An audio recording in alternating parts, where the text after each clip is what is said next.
కేంద్రం రాష్ట్రంలో ఎన్డీఏ కూటమి అధికారంలోకి రావడంతో ప్రజలించుకున్న ప్రజా పరిపాలన మొదలైందని పార్లమెంట్ సభ్యులు కలిసెట్టి అప్పలనాయుడు తెలిపారు. విశాఖ ఎయిర్పోర్ట్ నుంచి ఊరేగింపుగా రోడ్డు మార్గాన్ని విజయనగరం వెళ్లగా టీడీపీ నాయకులు ఘన స్వాగతం పలికారు.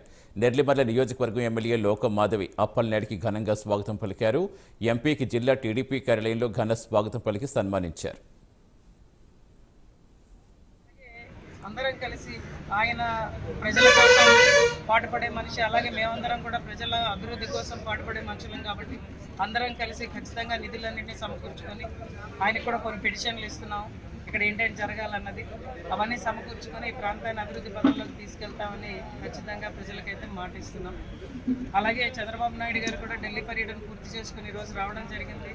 అన్ని శుభసూచకాలే కల్పిస్తున్నాయి. ఖచ్చితంగా అక్కడి నుంచి మాకు వరదాహస్తం బాగానే ఉందని మాకైతే అనిపిస్తున్నది. కాబట్టి అది ఆంధ్రప్రదేశ్ అభివృద్ధికి నాందనే మేము చెప్తాం. ఈరోజు మళ్ళీ ఆయన తెలంగాణ కూడా వెళ్ళి గౌరవనీయులు తెలంగాణ ముఖ్యమంత్రి రేవంత్ రెడ్డి గారిని కూడా కలుస్తున్నారు.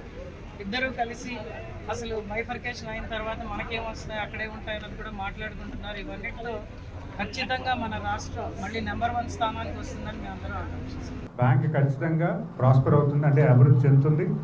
అలాగే కస్టమర్ కూడా మీ మీద నమ్మకం పెరుగుతుంది.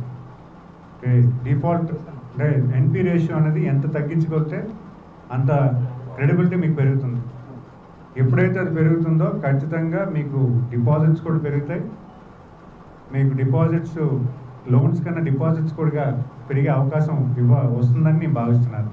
మరి దానికి ఖచ్చితంగా జరిగితే మంచి రోజులు వస్తుంది. ఎందుకంటే బ్యాంకింగ్ ఆఫీస్ హెడ్ ఆఫీసే విజయనగరంలో ఉంది.